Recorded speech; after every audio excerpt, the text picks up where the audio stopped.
Hey everyone, welcome back to Untangled Vines, redefining the rules of work. So, as I mentioned in the last podcast, this is a continuation of what we were talking about in part one, which, just a reminder for everybody, is the 10 challenges of working remotely. Now, this article that I'm specifically focusing on is coming from Timular. They're not a sponsor of this, but Timular, TimeULAR. You can look it up. It's timular.com/blog/challenges-working-remotely / okay. And I'll put it in the show notes just to make it a lot easier on you guys.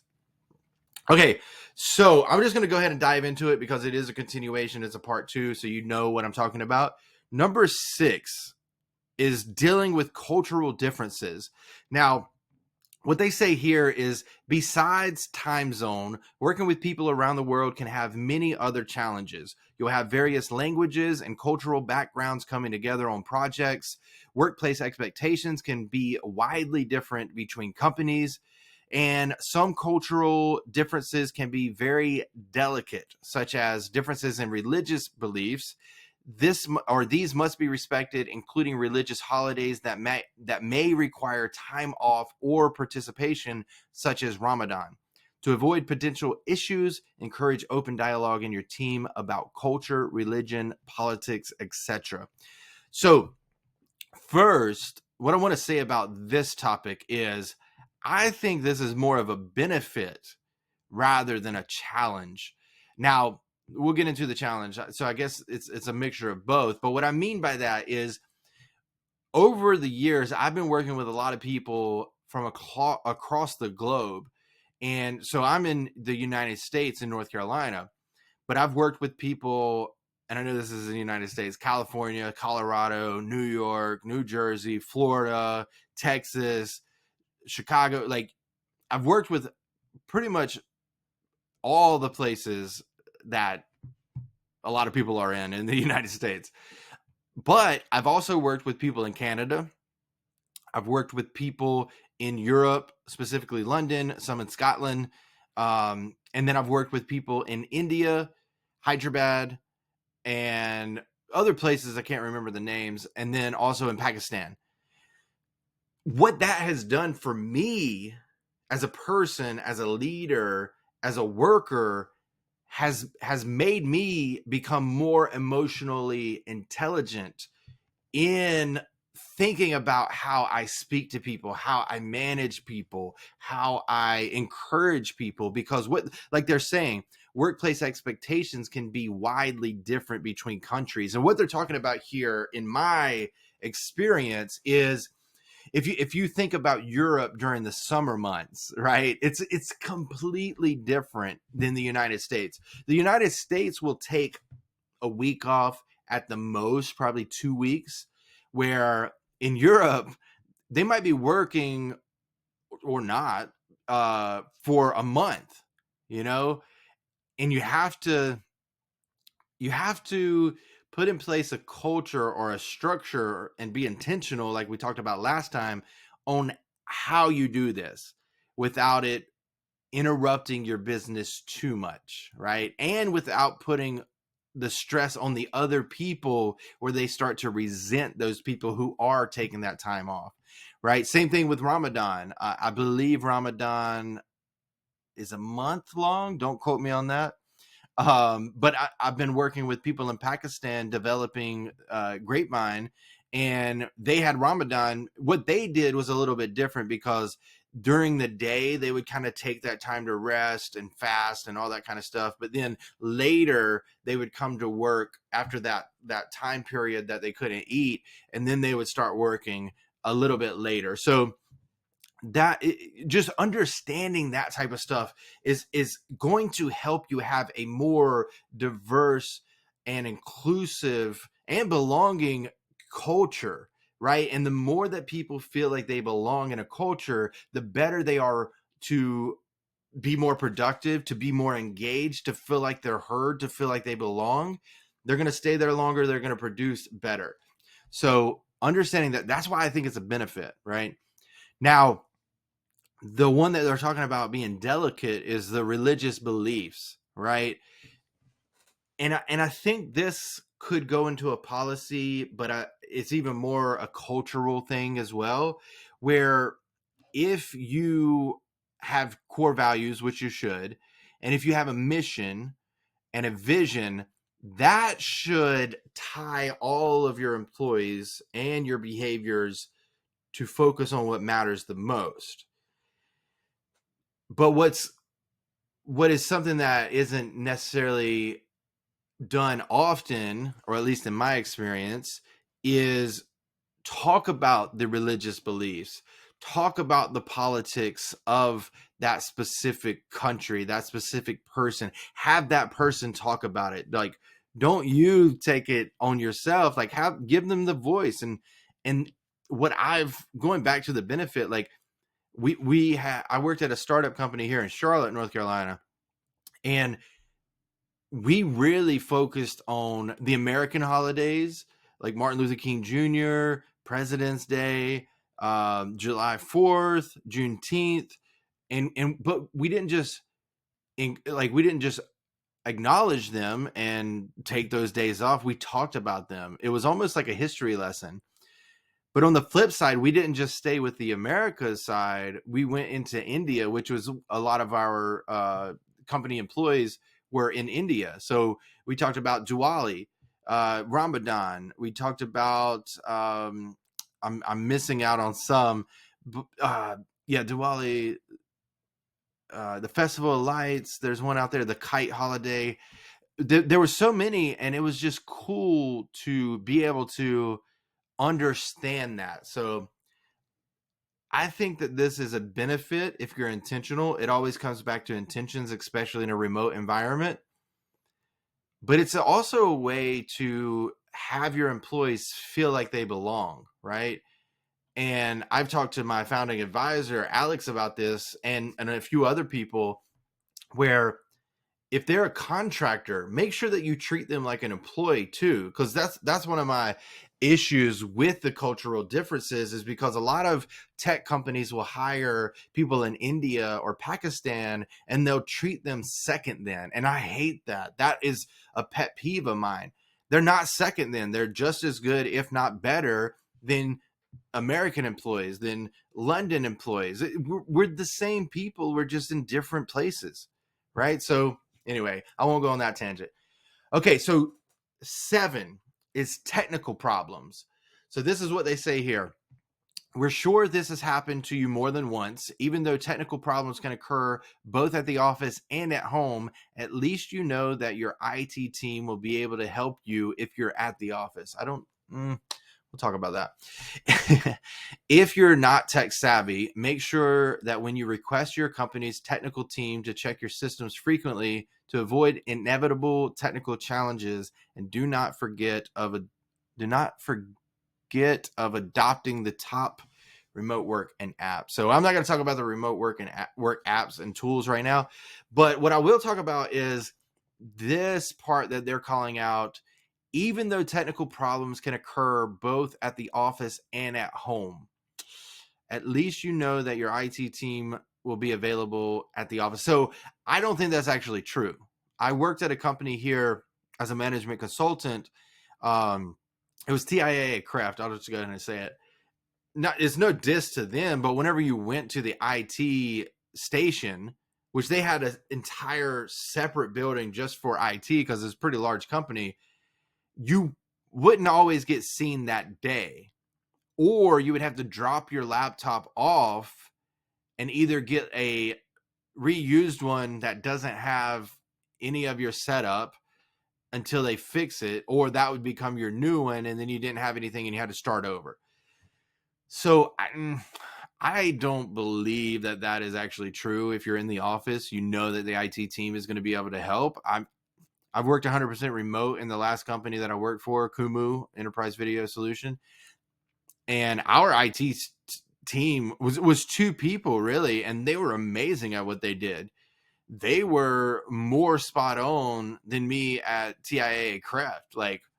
So that's debunked right there. I mean, I know it's a small range of data, but let me know in the comments if you've experienced that.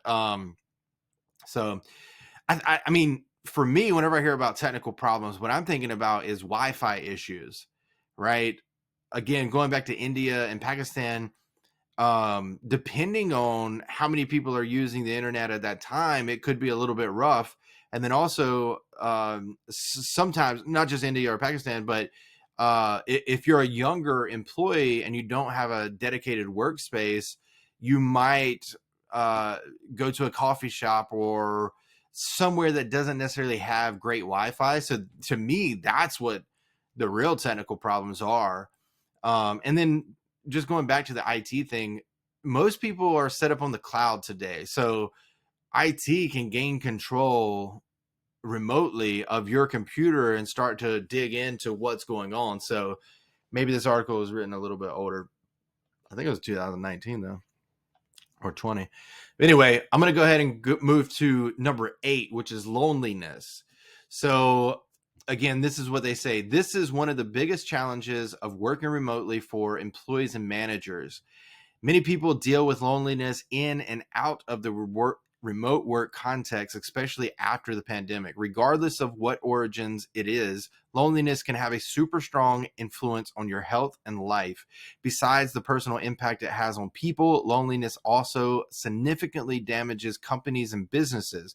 If your workers feel lonely, they'll feel less engaged, less productive, and less motivated. This is a statistic from Buffer. 24% of remote employees struggle with feelings of loneliness. Working in an office is full of spontaneous moments that allow you to interact with others. Remotely is not that easy.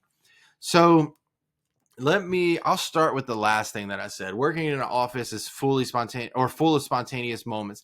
So what we're excluding or neglecting here is the fact that not all employees are extroverts, right? Because I think that introverts are able to handle loneliness a little bit better than extroverts. And I think whenever we saw all of us going to remote work in the pandemic, the extroverts were feeling the most pain. And so whenever we're talking about the challenges of remote work, now we're talking about the extroverts getting back into the office, right? And I'm an ambivert. So I'm like back and forth. I can go with the flow, but I probably lean more towards or introvert, actually, which is maybe surprising to a lot of people. But the reason that I wanted to start with this call out is you can have spontaneous moments. Like in the last episode, I talked about Donut, and then I also talked about Grapevine, what we're going to offer, or what we're going to offer with the virtual break room. And you have different groups. We're also going to have the community or the internal social network, and that's where anybody can go to that community and post something and get that rush of dopamine and serotonin that people need to continue, and people need to not feel lonely. And just a reminder, so with the coffee breaks or the break room, you don't have to sign on. You just click a button. It's like a coffee icon. And then that pops up a notification. Well, one, it takes you to the break room, and then it pops up a notification for your team to say, Zach has entered the break room. Would you like to join him? And so that piece of loneliness goes away whenever you give them the right tool, right? And to me, those types of conversations are extremely important in a remote environment because, one, you're helping people not feel lonely. 2, you're connecting people with other people at the workplace. So you're building culture, you're building relationships. And then 3, that correlates to the impact of how engaged they're going to be on the other side of the break room, which is actually doing the work. Okay, so let's go back up to the top. Many people deal with loneliness, regardless of the origins, strong influence. Yeah, so health and life. So I agree. We see in studies the married people are happier than people who aren't married, and it's because of the interpersonal connections that they have. We see that people with a strong support group are less likely to feel that loneliness they're going to have more satisfied life and better psychological well-being. So yeah, this is true, but it's again, I keep saying this, it goes back to intention. If you take the intention to build your culture remotely and you clarify what you are going to do to offset these challenges, then it becomes a lot easier to make these go away. Okay. Yeah. So the worker who feels lonely is less engaged, less productive, and less motivated. So that's just a point and proof that you need to take you need to take the time to make sure that there are connection points for all your employees. And don't think that it's just a frontline worker thing. Make sure that you have this for your directors, your VPs, your executives, your CEO.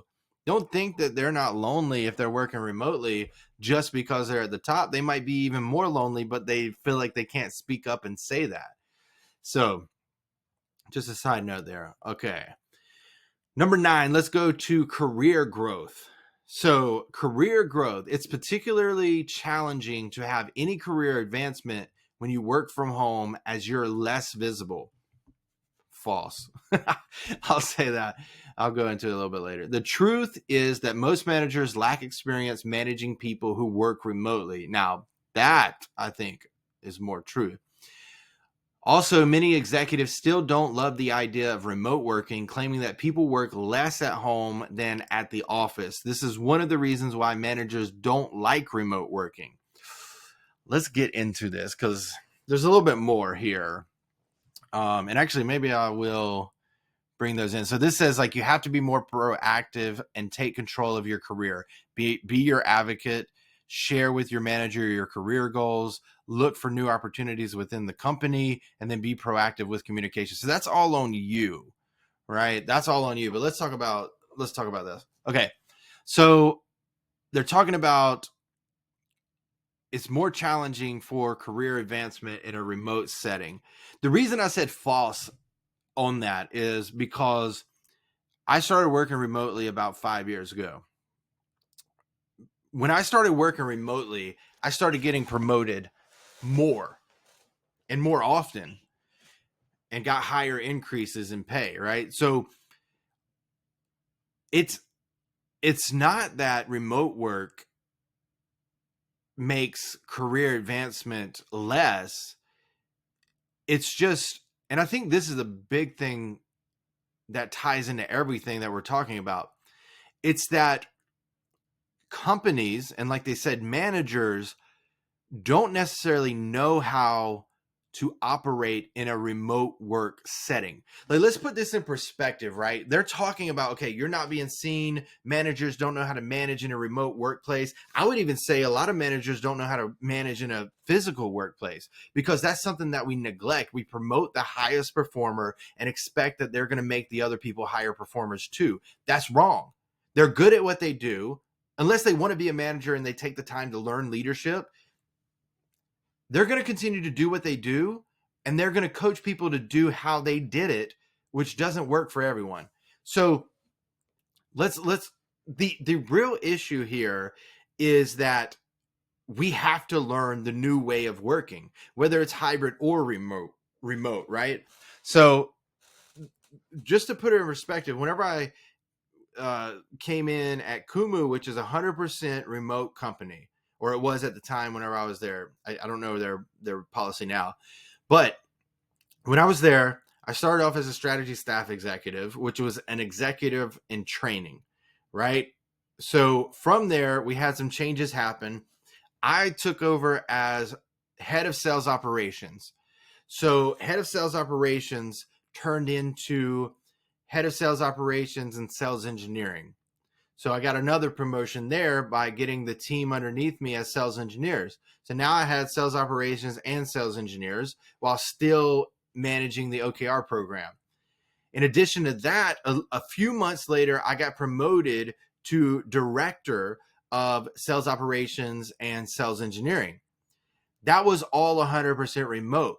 But what happened was with my manager and I and our HR leaders, make sure that we call that out, because the HR leaders are driving this along with your direct managers. You have to be intentional. Okay, so the HR leaders were pushing the career advancement approach or program. They called it something different. It was something different. I can't think of the exact name, but basically it was your career growth plan. And they made it a focus for everyone in the company to build out their career development plan. And what happened there was my manager knew what my goals were. I knew what my manager's expectations for me were. I knew that HR had my back if I was able to do X, Y, and Z. And not only that, they provided me executive coaching, right? Maybe startups can't do that or whatever the case is. But if you have some executives who are experienced, make them, or let's not say make them, but you have the opportunity for them to become mentors for the people who are trying to grow in your community or your company. And what that is going to do is it's going to tie people to it's going to tie people to other people like executives, right? So they're saying that you're less visible. Maybe not. It depends on the structure of what you're doing. If you have a mentorship program and you have a frontline worker who wants to become a manager, and that person connects with the direct reports manager for mentorship, now they're visible. They know that person. They know that person's goal. And then that way, whenever something comes up and the executive sees that it ties into what Zach wanted to do to improve on, let's see if we can get that in there, or let's see if Zach can work with Tanya on this and they can gain that experience, right? Now, the other side of the coin is technology. If you use technology to make sure that people are visible and you're able to track their engagement, and the reason I'm talking about engagement is because with our virtual office platform at Grapevine, what you can do is you can set up your performance and productivity goals with your team. You can track the one-on-one conversations, the growth plans. You can give feedback, rewards, and recognition. You can see the badges that people are wearing or not wearing, but gaining through training, required training, recommended training, all that kind of stuff. You can see that. And they don't actually have to speak up. They can just share it on the community, because the community is like a LinkedIn news feed, so to speak. So there's so many things that you can do, especially once we get Grapevine up and running. Okay, so now the other part of this is that managers don't know how to manage people in a remote situation. This is what gets me. I don't understand why people are saying that the physical office is so different in a remote environment. Because if you think about this, right? If I have a question and I'm not using a tool in the office, I would have to get up, walk, go speak to my manager. None of it is documented. None of it is where I can take notes other than maybe on a pad or bring my laptop, which is a little bit tricky because I feel like in the office there's there's more desktops, but maybe there's laptops now, actually. That's true. Anyway, you're getting up and you're going to talk to that person. What is the biggest difference what is the big difference from getting up, going over there, or pinging your manager and saying, hey, can we talk about this? And then them responding either right away, or you have your scheduled one-on-ones that you would have in the office too. I don't see the big difference other than we're making it a big deal, right? Now, whenever it comes to managers actually knowing what they should do or how to do it, that's where your company can provide them coaching, training. And it doesn't have to be coaching from you. You can hire a coach, or you can buy an account of, I don't know, Udemy, Khan Academy, whatever the case is. Insperity, I know they have a bunch of recordings out there, but give your employees the resources that they need to be successful. That is talking about your managers becoming a better manager and a better leader. That's your employees having the right resources where they can grow, all that kind of stuff. Okay, so I know these are a little bit long. I try to keep them around 30 minutes. I think I'm going to go over on this one, but this is the last one. Number 10, sedentary lifestyle. Working from home can lead you to a more sedentary lifestyle and slip into bad habits.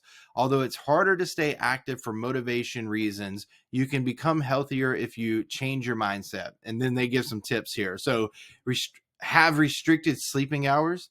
Being at home doesn't mean it's Saturday every day. Make sure you go to bed early so you don't feel tired during the day. Get outside and go for a walk.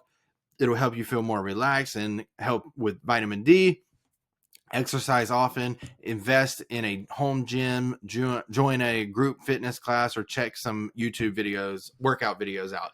So I think these are all good. The sedentary lifestyle, I guess what they're talking about here is really just becoming more or less routine oriented, where if you have to wake up at a certain time to get to the office at a certain time every single day, that's going to get your life started. I think this goes to self-discipline, which is a lot on you, but I think it also kind of ties into my belief that work is no longer 9 to 5. It's not about how many hours you put in. It's about the outcomes that you produce. And I truly believe that. And we know from research like Daniel H. Pink in Drive, what really motivates people. It's not about waking up at 4 a.m. in the morning. It's not about waking up at 8 or starting work at 8 or 9. It's when are you the most productive? Now, this comes with two sides, right? Because one, you want to allow your employees to have the capability to work when they're most productive. And that's not always going to be 4 a.m. That's not always going to be 8 o'clock or 9 o'clock whenever we have everybody start working. That's not the case. Not everybody is the same. We should know that by now. But what that does mean is that there will have to be some leniency on that side of it, but then also some strictness or firmness on whenever you have a meeting.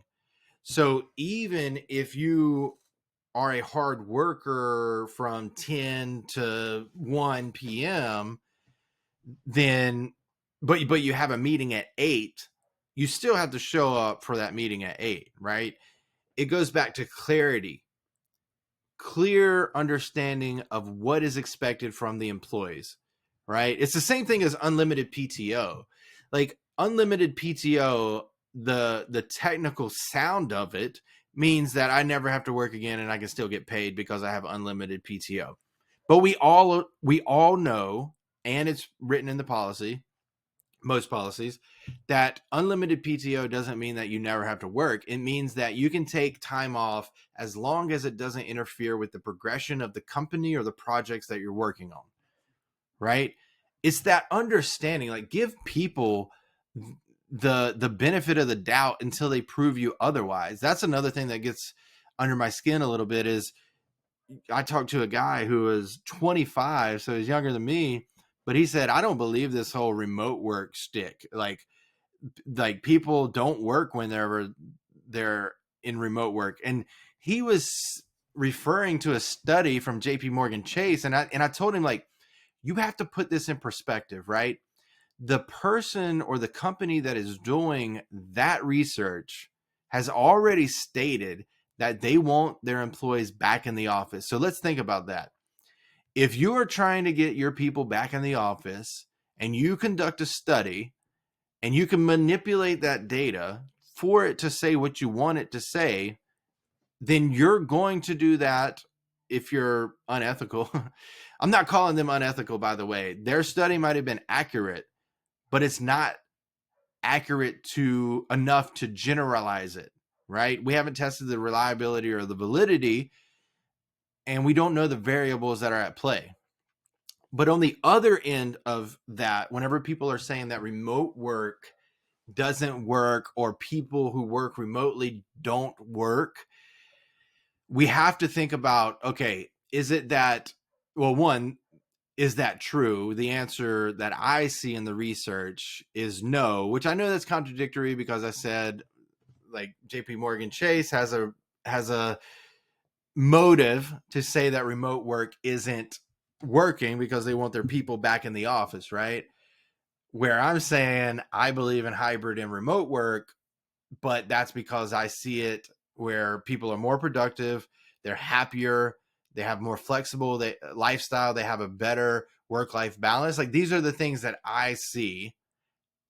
But the difference from what I'm saying is these are meta-analysis. These are empirical research. This is research that has been done on a large majority of the population in the world and sometimes just in the US. And so I trust that data more than just one single data point from one company. So anyway, I digress on that. But my point is whenever it comes to remote work, we have to ask these questions. Not is remote work good for employees? I mean, yes, we want to know that, but the real question is, do we have what we need in place to have a productive, successful, engaging, and inclusive remote workplace? Right? That is the question. Because so we've had the physical office for the longest time. We understand what takes place and what needs to take place. We have industrial engineers. We have workspace architects where they actually go in there and then they set up the desk and tables and they make sure that the temperature is the right temperature. We know all this stuff from a physical space. We're just starting on the hybrid and remote approach. So we have to ask ourselves, is the data actually reporting correctly? Or is it that we don't know what we don't know yet on remote work and hybrid work? Or is it that we don't have the technology yet, Grapevine, to solve this problem? Those are the types of questions that we need to ask. I think we're making the wrong argument. I would love to know what you think about these challenges of remote working, what you think about some of the things that I shared with you as we walk through this. So drop something in the comment if you're looking at this on YouTube. If you're listening to it on a podcast, send me an email at Zach or at info@grapevinesoftware.io and I'll try to respond to it. Thanks so much for watching. This is a little bit longer video. Thanks so much for watching, and we'll see you on the next episode where we continue to redefine the traditional rules of work.